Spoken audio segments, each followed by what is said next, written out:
ప్రభు నామాన్ని బట్టి మీకు అందరికీ వందనాలు తెలియజేసుకుంటాను. అందరికీ వందనాలు.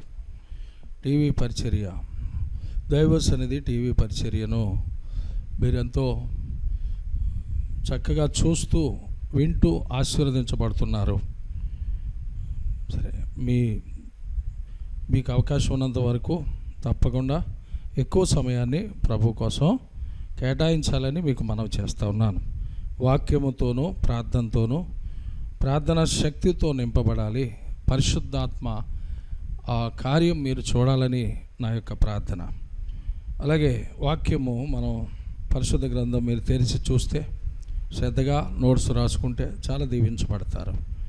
చూడండి ఒకసారి ప్రకటన గ్రంథము 3వ అధ్యాయము 11వ వచనం.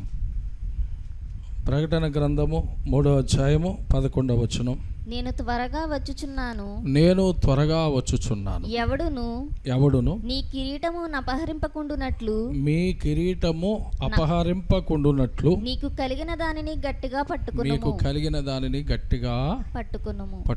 ఇంకొకసారి మరలా విందాం. నేను త్వరగా వచ్చుచున్నాను. ప్రభు చెప్తున్నారు. ఎవరు చెప్తున్నారు? ప్రభు. నేను త్వరగా వచ్చుచున్నాను. ఎవడును నీ కిరీటమును అపహరింపకుండునట్లు నీకు కలిగిన దానిని గట్టిగా పట్టుకొనుము. దేవుని స్తోత్రం. హల్లెలూయా. ప్రభు మనకి ఏమి ఇచ్చారో, ఎలాంటి తలాంతులు ఇచ్చారో, ఎటువంటి కిరీటాన్ని ఇచ్చారో దాన్ని మనం గట్టిగా పట్టుకోవాలి. ప్రభు కోసం మనం బ్రతకాలి అని చక్కటి మాట మనం విన్నాం. చిన్న ప్రార్థన. మహోన్నతుడా, నీ పరిశుద్ధమైన నామాన్ని స్తుతిస్తున్నాము. నీ ఘనమైన నామానికి వందనాలు, స్తోత్రాలు. సకల ఆశీర్వాదాలకి కారకుడైనటువంటి మా ప్రభువా, మీ దక్షిణ హస్తములో సర్వసంపదలు ఉన్నాయి తండ్రి. అన్నిటికంటే ప్రాముఖ్యముగా ప్రభువా, ఒక తలాంతు మీరు మాకు ఇచ్చినప్పుడు దాన్ని భూమిలో పాతిపెట్టకుండా, అంటే వాడుకోకుండా విడిచిపెట్టటము అది భయంకరమైన విషయం. అవును తండ్రి, ఒక ఆయనకి 5 తలాంతులు, ఒకరిని పిలిచి 2 తలాంతులు, ఒకరికి 1 తలాంతు ఇచ్చినప్పుడు 1 తలాంతు ఇచ్చినవాడు భూమిలో పాతిపెట్టి ఉన్నాడు. 5 ఇచ్చినవాడు, 2 ఇచ్చినవాడు 5కు 5, 10గా, 2కు 2, 4గా చేసి ఉన్నాడు. అప్పుడు నీవు బలా నమ్మకమైన మంచి దాసుడని మొదటి 2 కూడా ఆశీర్వదించి ఇంకా అభివృద్ధి చెందేలాగా దీవించావు ప్రభువా. 1 తలాంతు ఇచ్చినవాడు భూమిలో పాతి పెట్టడం వల్ల ఏమీ పొందలేకపోయాడు. అవును తండ్రి, అతడు శాపానికి గురయ్యాడు. తండ్రి, ఇదిగో మీరు మాకు ఇస్తున్నటువంటి తలాంతులను కానీ, మీరు మాకు ఇచ్చినవి ఏమైనా ఆ కిరీటములను ఎవడో అపహరించకుండా భద్రపరుచుకునేలాగా మెలకుగా ఉండి ప్రార్థనలో నా తండ్రి నిలకడగా ఉండేలాగా ప్రతి ఒక్కరిని, ఈ టీవీ వాక్యం చూస్తున్న ప్రతి బిడ్డను కూడా బలపరచమని, దీవించమని, దీన సేవకుని వాడుకోమని యేసుక్రీస్తు వారి నామములో స్తుతించి ప్రార్థించి వేడుకుంటున్నాం తండ్రి. ఆమేన్. ప్రభు ఏం చెప్తున్నారంటే, నేను త్వరగా వచ్చుచున్నాను అని చెప్పారు. ఆయన త్వరగా వస్తున్నారు కనుక మనము ఏం చేయాలండి? ఆయన కొరకు మనము సిద్ధపడాలి. ఆయన ఎలాగ వస్తున్నారు రెండవసారి అంటే, మేఘారూఢుడై మేఘముల మీద ఆయన ఏం చేయబోతున్నాడు. ఆయన మధ్యాకాశంలోకి రాబోతున్నాడు. మనకి ఏమి ఇచ్చారో దాన్ని గట్టిగా పట్టుకోమంటున్నారు. అది ఎవడనూ అపహరింపకుండా చూసుకోమండి, జాగ్రత్తగా చూసుకోమని చెప్తున్నారు. ఎవడు అపహరిస్తాడు? దేవుడు ఇచ్చింది ఎవడు అపహరిస్తాడు? దేవుడు ఇచ్చిన తలాంతుల్ని ఒక ఆయన పిలిచి దేవుడు ఒకరోజు అంటాడు, ప్రభువు చక్కటి ఉపమానం చెప్తారు. ఒక ఆయన పిలిచి 5 తలాంతులు ఇస్తే దీన్ని అభివృద్ధి చేశాడు అతను. 5కి 5, 10 గాను. ఒక అతను పిలిచి 2, ఒక అతను పిలిచి 1 ఇచ్చారు. అలాగే 3 వ్యక్తుల్ని పిలిచినప్పుడు మరి ఎవరో నష్టపోయారు, ఎవరు శపించబడ్డారు? అందులో 1 తలాంతు ఇచ్చినవారు. ఎందుకంటే 1 ఇచ్చాడని కోపం వచ్చిందా? ప్రభువారికి తెలుసు మనుషుల యొక్క హృదయాలు. అందుకని వీడికి 5 ఇచ్చినా కానీ అది ఎక్కడో పాతి పెడతాడు తప్ప ప్రయోజనము లేదు. అలాగే దాన్ని వృద్ధిపరిచే వాళ్ళకి, నా పని చేసేవారికి ఇవ్వటం మంచిది అనుకున్నాడు దేవుడు. 3 హృదయాలు ఎరిగిన వాడు. మరి వాళ్ళిద్దరికీ కూడా 5 చొప్పున 5 ఇచ్చారు. ఒక ఆయనకి 2 ఇచ్చారు. చివరి వాడికి ఒకటే ఇచ్చారు. 5 ఇచ్చిన వాడు మళ్ళా తిరిగి ఆయన ఒక రోజు దేశాంతరానికి వెళ్ళి మళ్ళా వచ్చారు అని రాయబడింది. దేశాంతరానికి వెళ్ళటం అంటే దాని ఉపమాన అర్థం ఏంటంటే, ఆయన మనకి ఇచ్చినవన్నీ, ఇవ్వాల్సినవన్నీ ఎవరికి ఏది ఇవ్వాలి ఇచ్చేసి ఆయన తండ్రి దగ్గరికి పరలోకం వెళ్ళిపోయారు. మళ్ళా ఆ దేశం నుంచి మళ్ళా తిరిగి ఆయన వస్తారు. వచ్చి మధ్యాకాశంలోకి వచ్చినప్పుడు మనము ఏమనిపించుకోవాలి? దేవుడి చేత, ప్రభు వారి ద్వారా ఏమనిపించుకోవాలి? బలా మంచి దాసుడా. ఎందుకంటే ఆయన యజమానుడిగా ఉన్నాడు. ఆయన పిలిచి ఇచ్చాడు. 5కి 5 ఇచ్చిన వాడు పిలిస్తే ఆయన అన్నాడు, 5కి 5 10 చేశాను ప్రభువా, ఇదిగో మీ దయ వల్ల అన్నాడు. ఓకే, బాగుంది, బలా మంచి పని చేసావు. 2 ఇచ్చిన వాడు పిలిచాడు, నాయనా నువ్వేంటి నీ పరిస్థితి? 2 ఇచ్చారు కదా, దాన్ని రెట్టింపు చేశాను 4. ఓకే, బలా చాలా మంచి పని చేసావు. ఒక్కటే ఇచ్చిన వాడు పిలిచాడు. నువ్వేం చేసావంటే, నీవు విత్తన చోట కోసేవాడు, నీవు విత్తని చోట కోయివాడువు, చల్లని చోట పంట కూర్చుకుని వాడువునైనా. విత్తనాలు చల్లకుండా పంట కూర్చుకునేటువంటి వాడు. దాని అర్థం ఏంటంటే, కఠినుడవని నేను ఎరుగుదును. ఇచ్చిన వాడిని తిడుతున్నాడు ఈయన. ఇచ్చిన ఆయన ఏం చేస్తున్నాడు? తిడుతున్నాడు, దూషిస్తున్నాడు. నువ్వు కఠినుడు, అందుకని నువ్వేం చేస్తావో, నువ్వు వచ్చినప్పుడు ఆ తలాంతుని మరి వెంటనే నీకు ఇవ్వకపోతే ఏం జరుగుద్దని నేను దాని భూమిలో పాతిపెట్టాను, ఇప్పుడు తవ్వుకుని తీసుకొచ్చాను. భూమిలో పాతిపెట్టింది ఏమవుద్దండి? నాను తుప్పు పట్టేస్తుంది, పాడైపోతుంది. ఆ విధంగా ఆ 3 తీర్పు, ఉపమానం అని మీకు అర్థం అవ్వాలని ఆ విషయాన్ని మీకు జ్ఞాపకం చేశాను. కాబట్టి ఇక్కడున్న వారిలో ఎవరికి ఏ యొక్క తలాంతులు ఇచ్చాడో మనం అందరం పొందుకుని ఉన్నాయి. కొంతమంది పాటలు బాగా పాడతారు, దేవుని మహింపరుస్తారు. కొంతమంది వాక్యం ఇలా చదివి చక్కగా చదువుతారు తప్పులు లేకుండా. ఎవరికి ఏది ఇచ్చారో అది వాడుకోమంటున్నాడు, దాన్ని వృద్ధిపరుస్తానంటున్నాడు దేవుడు. కాబట్టి మనం మంచి మనసాక్షితో హృదయపూర్వకంగా మనము దేవుడు మనకిచ్చిన దాన్ని గట్టిగా పట్టుకోవాలి. పట్టుకోకపోతే ఏమవుతుందమ్మా? ఎవడో కూడా అపహరించేస్తాడు, దొంగిలిస్తాడు. కాబట్టి ఎవరంటే సాతాను వాడి అనుచరులు మనల్ని మోసం చేయటానికి ఎప్పుడూ సిద్ధంగా ఉన్నారు. అందుకని ప్రభు అంటున్నారు, నేను త్వరగా వస్తున్నాను, ఆలస్యం చేయను, ఇప్పటిదాకా చెప్పాను, వస్తున్నాను, మీకు ఇచ్చింది గట్టిగా పట్టుకోండి, ఎవడో అపహరించకుండానట్లు. ఏంటి అది అంటే, ఇక్కడ కొన్ని కిరీటాలు దేవుడు మనకిస్తున్నాడు. కీర్తన 21:5లో నమ్మిక ఉంచు వారికి కిరీటం ఇస్తానని చెప్తున్నాడు ఆయన. నమ్మిక ఉంచు వారికి ఒక కిరీటం ఇస్తానంటున్నాడు. ఏం కిరీటం అంటే దాని పేరు అపరంజి కిరీటము. చెప్పండమ్మా, అపరంజి కిరీటం. అలాంటిది మనం ఎప్పుడైనా చూసామా? ఏమంటే మీరే ఎప్పుడైనా అపరంజి కిరీటం చూసారా? అది బంగారం కంటే చాలా విలువైనటువంటి అపరంజితో చేయబడిన కిరీటము. ఎంత ఉంటుంది కాస్ట్? అది వజ్రాలు వైడూర్యాలు అందులో ఇమిడింపజేసి రాజులు కాలంలో కిరీటాలు ధరించేవారు. ఎంత ఖరీదు ఉంటుంది అది? ప్రభు అంటున్నారు, మీకు శ్రేష్టమైన అపరంజి కిరీటం పెడతాను. ఎవరికి అంటే నమ్మిక ఉంచిన వారికి. ఇందాక కూడా వాక్యంలో విన్నారు, నమ్మిక మీ నమ్మిక చొప్పున. హల్లెలూయా. చదువమ్మ కీర్తన 21:5. నీ రక్షణ వలన అతనికి గొప్ప మహిమ కలిగెను. నీ రక్షణ వలన అతనికి గొప్ప మహిమ కలిగెను. అతనికి గొప్ప మహిమ కలిగెను. గౌరవ ప్రభావములను నీవు అతనికి ధరింపజేసి ఉన్నావు. నిత్యము ఆశీర్వాదకు కారకుడుగా నుండునట్లు నీవు అతని నియమించి ఉన్నావు. నీ సన్నిధిని సంతోషముతో అతనిని ఉల్లాసింపజేసి ఉన్నావు. చాలమ్మా, మరలా చదువు. ఆ కిరీటం పేరేంటో బాగా వింటారు వీళ్ళు. నీ రక్షణ వలన అతనికి గొప్ప మహిమ కలిగెను. గౌరవ ప్రభావములను నీవు అతనికి ధరింపజేసి ఉన్నావు. గౌరవ ప్రభావములు, గౌరవ ప్రభావములతో కూడిన ఒక కిరీటము, శ్రేష్టమైన కిరీటం దేవుడు మీకు పెట్టారు. ఏంటమ్మా దాని పేరు? గౌరవము, ప్రభావాలు. ఒక వ్యక్తి మరి చాలా గౌరవంగా, ప్రభావంతో, మహిమతో, దేవుడు మహిమతో ఉంటారు. అతను చూసినప్పుడే మనకి ఎంత ఆనందం కలుగుతుంది, సంతోషం కలుగుతుంది. కాబట్టి దేవుడు అంటున్నాడు, నీకు ఇచ్చాను కదా ఆ కిరీటాన్ని, దాన్ని నీవు జాగ్రత్తగా కాపాడుకోవాలి. నీకు ఇచ్చిన గౌరవము, నీకు ఇచ్చిన ప్రభావము, నీకు ఇచ్చిన మహిమను జాగ్రత్తగా కాపాడుకోవాలి. దేవుని స్తోత్రం. హల్లెలూయా. సామెతలు గ్రంథంలోకి వస్తే 4వ అధ్యాయం 8-9 వచనాలు. సామెతలు గ్రంథంలో 4వ అధ్యాయము 8-9 వచనాలు. దాని గొప్ప చేసిన ఎడల జ్ఞానము గలవారికి ఈ కిరీటాన్ని ఇస్తాడంట. ఎవరికి ఇస్తాడా? ఇది జ్ఞానము గలవారికి. దేవుడు యందు దైవ జ్ఞానము, పైనుండి వచ్చే జ్ఞానము కావాలని పొందుకున్నవారు. చదువు. దాని గొప్ప చేసిన ఎడల అది నిన్ను హెచ్చించును. దాన్ని గొప్ప చేసిన ఎడల అది నిన్ను హెచ్చించును. దాన్ని కౌగలించిన ఎడల అది నీకు ఘనతను తెచ్చును. అది నీ తలకు అందమైన మాలిక కట్టును.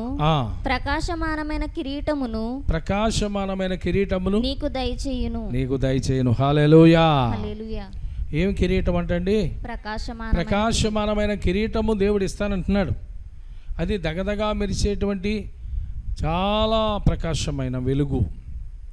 ఎవరికి ఇస్తానంటున్నాడు? జ్ఞానము కలిగిన వారికి. నీవు దాన్ని కౌగిలించిన ఎడల, నీవు దాన్ని అనుసరించిన ఎడల అన్నారు. అది అంటే ఎవరో? జ్ఞానం. మనం చెప్పాలంటే దేవుని వాక్యమే మనకి జ్ఞానము కలుగజేస్తుంది. ఆమేన్. కాబట్టి ఇప్పుడు గమనించండి, జ్ఞానం గలవారికి ఏ కిరీటాన్ని ఇస్తానంటున్నాడు ఆయన? ప్రకాశమానమైన కిరీటం ఇస్తానంటున్నాడు. నమ్మిక ఉంచిన వారికి ఏ కిరీటం ఇస్తారండి? అపరంజి కిరీటము. రాసుకోండి, నోట్సుల్లో రాసుకోండి. 1 అపరంజి కిరీటము, 2 ప్రకాశమానమైన కిరీటము. ఎవరెవరికి ఇస్తారు అనేది మరలా నేను చెప్తూ ఉంటాను. మీరు వింటా జాగ్రత్తగా రాసుకుంటూ ఉండాలి, మర్చిపోవద్దు. హల్లెలూయా. ఫస్ట్ అపొస్తలుడైన పౌలు 1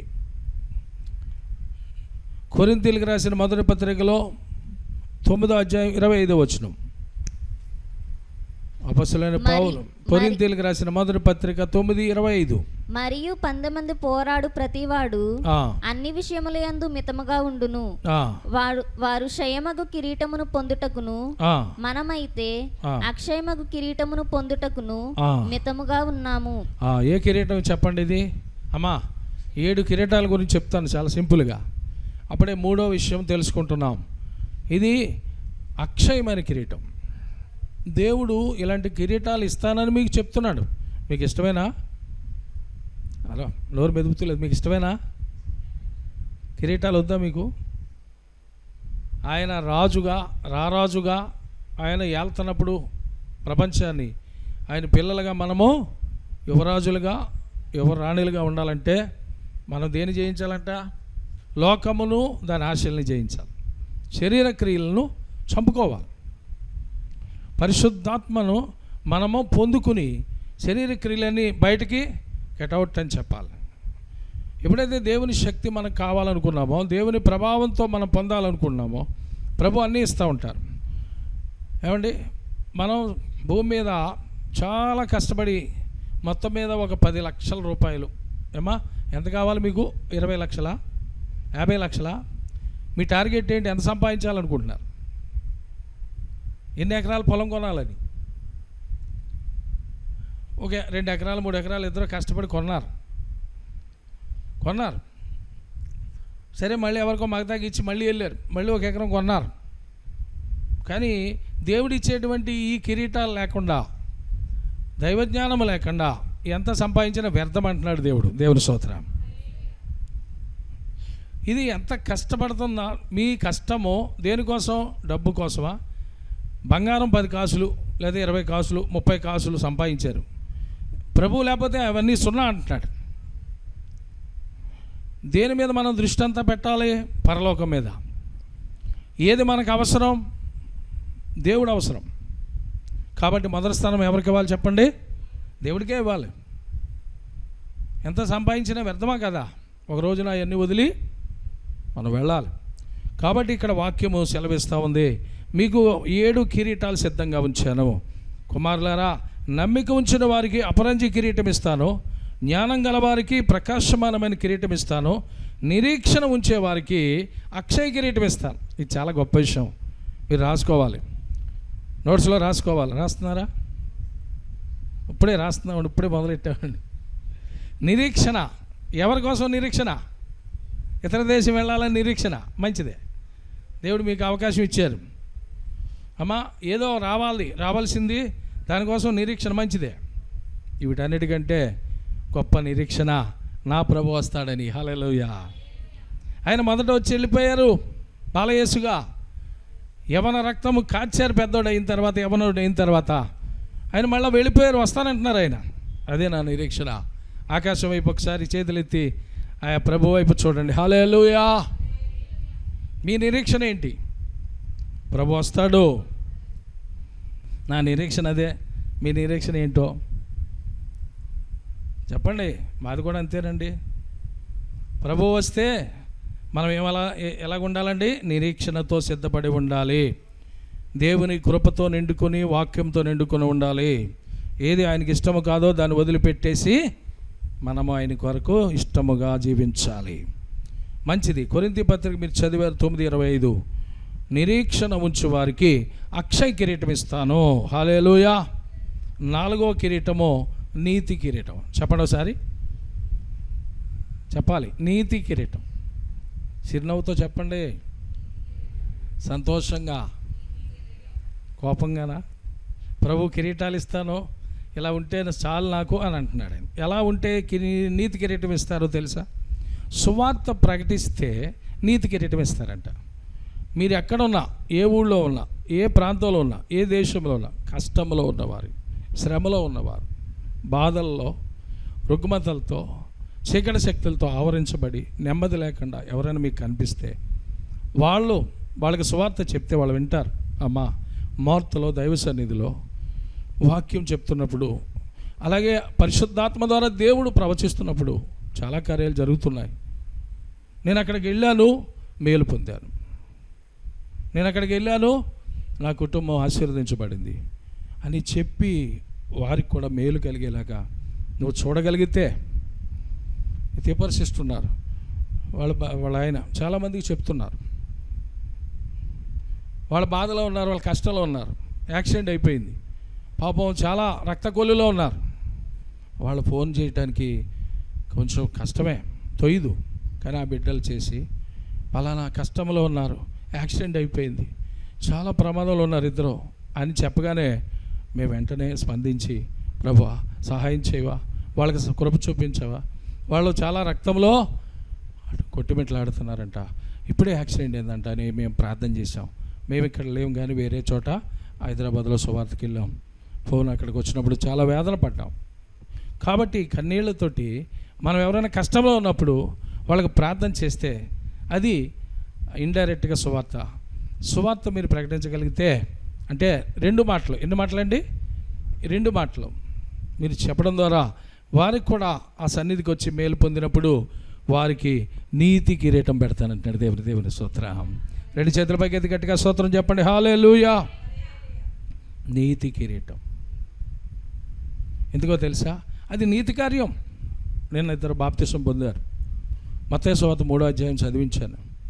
ప్రభు అంటారు, ఇది నీతి కార్యం, ఇప్పటికీ కానిమ్ము, ఇది నీతి యావత్తు ఇలా జరగవలసి ఉన్నది అని యోహాన్తో చెప్తారు. బాప్తిసం ఇచ్చే యోహాన్తో చెప్తారు. ఏ కార్యం అంట?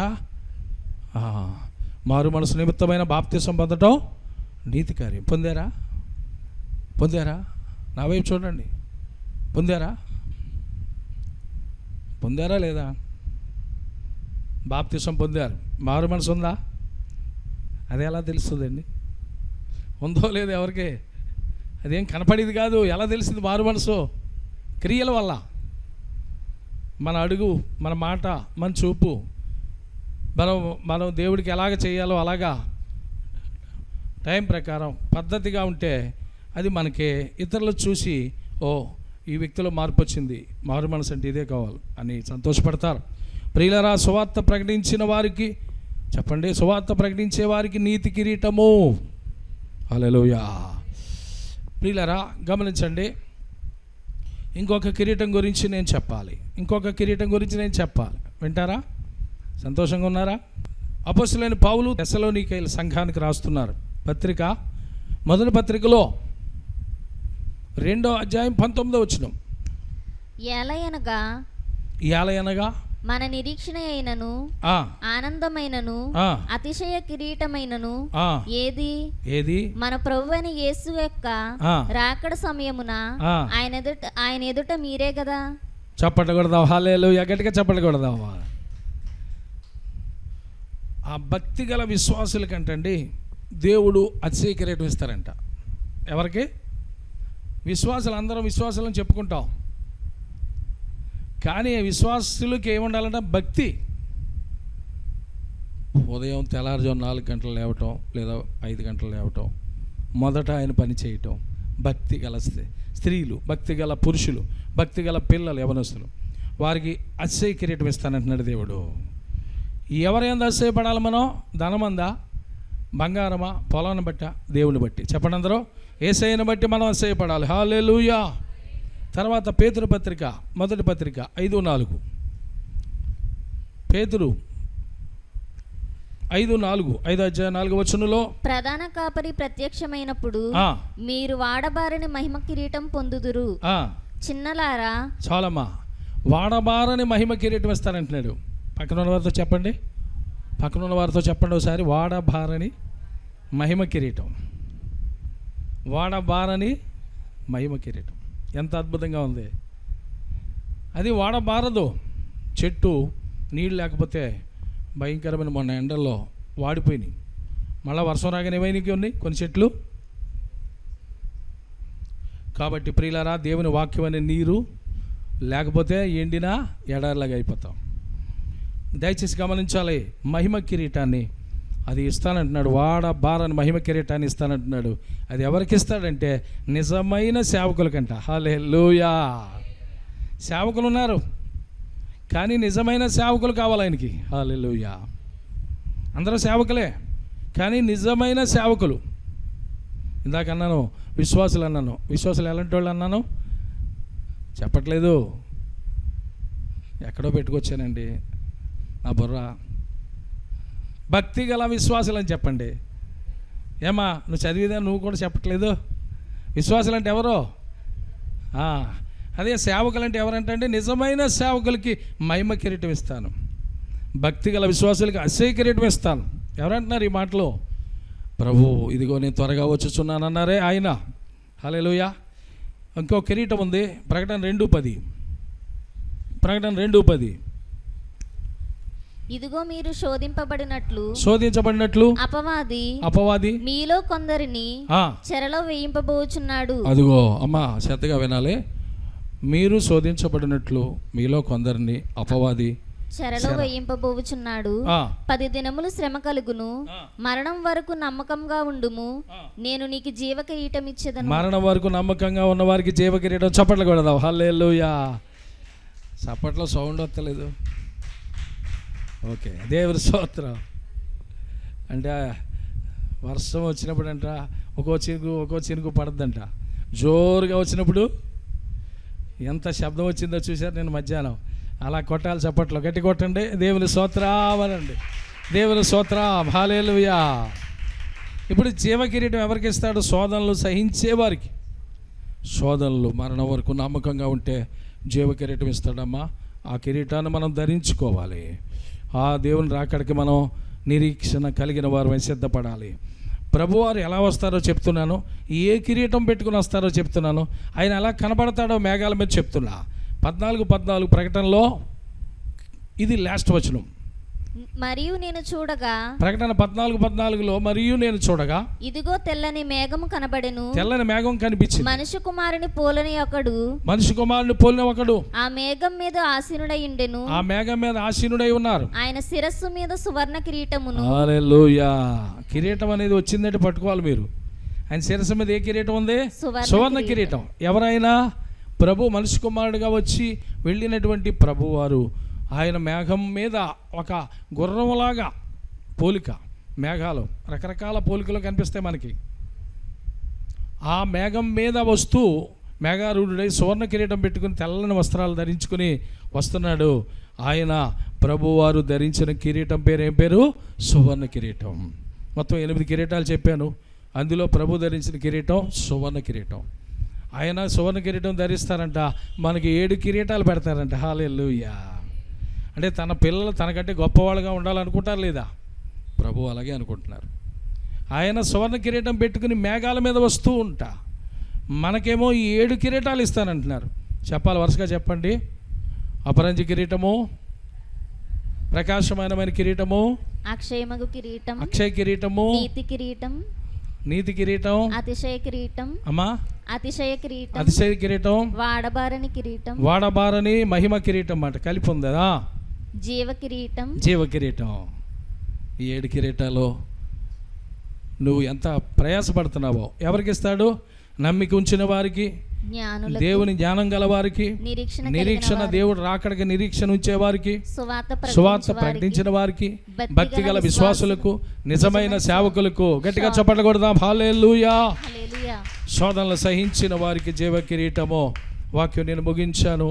ప్రియులారా, ఈ కిరీటాలు నాకు కావాలన్న వారు కుడి చేయి పైకెత్తి మోకాళ్ళు వేస్తే ప్రార్థన చేస్తాను. టీవీ ముందు కూర్చున్నా, ఎక్కడున్నా, ప్రభు వాక్యం వింటున్న మీరు ఈ అర్ధగంట ప్రసంగంలో దేవుని యొక్క రాకడికి బహు సిద్ధంగా ఉండాలి, నిరీక్షణ గలవారుగా ఉండాలి.